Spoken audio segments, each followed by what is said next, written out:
वक्फ कानून मुसलमानों के हित में है, ये बयान एक मौलाना का है। वो मौलाना जो all India Muslim personal law board के सभी मौलानाओं को और इससे जुड़े हुए लोगों को करारा जवाब देते हुए नजर आए हैं। मौलाना शहाबुद्दीन रजवी ने यह बयान दिया है, जिसके बाद से ही अब आम मुसलमान कंफ्यूज है। सुने तौकीर रजा को या सुने शहाबुद्दीन को। सबसे पहले तो यह समझ लीजिए कि वक्फ संशोधन बिल जो लेकर आया गया था वो लोकसभा और राज्यसभा में पास होने के बाद, राष्ट्रपति से मंजूरी मिलने के बाद वक्फ कानून 2025 बन चुका है, लेकिन इसका विरोध थमने का नाम नहीं ले रहा है। कुछ ऐसे बोर्ड हैं, कुछ ऐसे संगठन हैं, कुछ ऐसे नेता हैं जो सुप्रीम कोर्ट का दरवाजा खटखटा चुके हैं। आपको जानकर ताज्जुब होगा, देश की अलग अलग हाई कोर्ट्स में लगभग 120 याचिकाएं लगाई गई हैं। सुप्रीम कोर्ट में 1.5 दर्जन के आसपास याचिकाएं पहुंच चुकी हैं। इसे असंवैधानिक बताया जा रहा है। और दूसरी तरफ all India Muslim personal law board सड़कों पर उतरकर आंदोलन की भी चेतावनी दे रहा है। इस बोर्ड का और इसके सदस्यों का, इसके मौलानाओं का कहना है कि ये जो कानून आया है ये मुसलमानों के अगेंस्ट में है।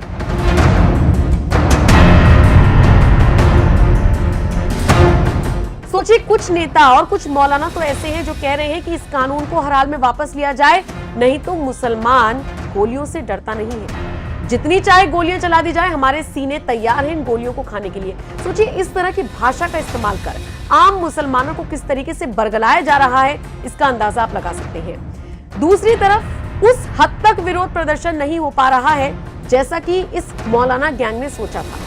शायद इसीलिए कहा यह जा रहा है कि सरकार इस बार कृषि कानूनों की तरह अपनी बात लोगों तक पहुंचाने में फेल साबित नहीं हुई, बल्कि पास हुई है। बहरहाल आपको बताते चले, ऑल इंडिया मुस्लिम जमात के राष्ट्रीय अध्यक्ष मौलाना शहाबुद्दीन रजवी बरेलवी ने बुधवार को मीडिया को संबोधित किया और इसी दौरान उन्होंने साफ साफ शब्दों में कह दिया कि ये कानून मुसलमानों को नुकसान नहीं पहुंचाएगा, बल्कि मुसलमानों के फायदे के लिए होगा। चंद राजनीतिक नेता मुसलमानों को गुमराह करने में लगे हैं कि मस्जिदें छीन ली जाएंगी, मदरसे छीन लिए जाएंगे, जबकि इस कानून में ऐसा कुछ भी नहीं है, बल्कि इस तरह की बातें मुसलमानों को भ्रमित, उकसाने और भड़काने वाली है। इसके बाद मौलाना ने अपील की आम मुसलमानों से, कहा कि वक्फ कानून से घबराने और डरने की जरूरत नहीं है और ना ही कोई उग्र धरना प्रदर्शन करने की आवश्यकता है। धरना प्रदर्शन करना हर नागरिक का अधिकार है, मगर राजनीति से जुड़े लोग मुसलमानों के जज्बात को भड़काकर अपने राजनीतिक लक्ष्य हासिल करते हैं। हमारा तजुर्बा बताता है कि हमने खुद भी CAA के प्रकरण में देखा है कि राजनीतिक लोगों के बहकावे में मुसलमान सड़कों पर उतरे, जगह जगह धरना प्रदर्शन किए और उसकी स्थिति चंद घंटों में उग्र हो गई। फिर नतीजे के तौर पर सिर्फ उत्तर प्रदेश में 27 नौजवानों की जानें गई और सैकड़ों नौजवान जेल की सलाखों के पीछे चले गए। ऐसे में मौलाना बरेलवी ने यह भी कहा कि वक्फ कानून से धार्मिक स्थलों को कोई खतरा नहीं है, मस्जिदों, मदरसों, ईदगाहों, कब्रिस्तानों और दरगाहों को कोई खतरा नहीं है। इन धार्मिक स्थलों की जो स्थिति है वो वैसी ही रहेगी। इन धार्मिक स्थलों में हुकूमत कोई भी हस्तक्षेप नहीं कर सकती है। जरा सुन लीजिए आगे मौलाना साहब ने और क्या कुछ कहा, और क्या उनके बयान से ऐसा नहीं लगता कि वो all India Muslim personal law board जैसे संगठनों को मुंह तोड़ जवाब दे रहे हैं। आप इस खबर को लेकर क्या राय रखते हैं? अपनी राय हमें जरूर दीजिएगा। बाकी सुनिए मौलाना शहाबुद्दीन ने क्या कुछ कहा। देखिए, वक्फ संशोधन बिल से मुसलमानों को कोई नुकसान नहीं है, बल्कि फायदा है। और इस वक्फ की जमीन से होने वाली आमदनी जो जिस मकसद के लिए हमारे बुजुर्गों ने वक्फ की थी, उस वाकिफ की मंशा के मुताबिक काम होगा। उससे होने वाली आमदनी से गरीब, कमजोर, लाचार, यतीम, बेवा मुसलमानों की किफालत होगी, उनकी आर्थिक मदद की जाएगी। इससे सामाजिक और आर्थिक तौर पर गरीब मुसलमान जो है वो उभर के आएंगे और अच्छी जिंदगी गुजार सकेंगे। वाकिफ की मंशा भी यही थी कि जो जमीन वक्फ की गई है उससे होने वाली आमदनी गरीब मुसलमानों पर खर्चा की जाए, दीन के काम में, कौम की फलाह बहबूद और जन कल्याण के कामों में खर्चा किया जाए। ये नहीं हो रहा था, वाकिफ की मंशा के मुताबिक काम नहीं हो रहा था। इसलिए वक्फ में संशोधन किया गया और ये संशोधन जो हुआ है वो मुसलमानों के लिए फायदेमंद है। इससे करप्शन रुकेगा और इस जमीन पर स्कूल, कॉलेज, हॉस्पिटल, मदरसे, यतीम खाना, ये तमाम चीजें बनेंगी। एजुकेशन का एक बहुत बड़ा सेटअप तैयार किया जाएगा। उससे गरीब बच्चों की मदद होगी, फ्री में तालीम दी जाएगी, बैतुल माल कायम किया जाएगा। और चंद सियासी लोग मुसलमानों को डराने में और बहकाने में लगे हुए हैं और वो कह रहे हैं कि मस्जिदों मदरसों को खतरा है। मैं आपको यकीन दहानी कराता हूं कि इस संशोधन बिल में ऐसा कुछ भी नहीं लिखा है। मदरसों को, मस्जिदों को, खानकाहों को, ईदगाहों को, कब्रिस्तानों को, दरगाहों को इस बिल से कोई खतरा नहीं है। मैं तमाम मुसलमानों से एएनआई के माध्यम से अपील करना चाहता हूं कि इस बिल से बिल्कुल घबराने की जरूरत नहीं है, परेशान होने की जरूरत नहीं है और पॉलिटिकल लोगों के बहकावे में ना आए और कोई भी उग्र प्रदर्शन करने की जरूरत नहीं है, इसलिए कि इसमें तमाम मुसलमानों की, गरीब मुसलमानों की भलाई के लिए काम किया गया है।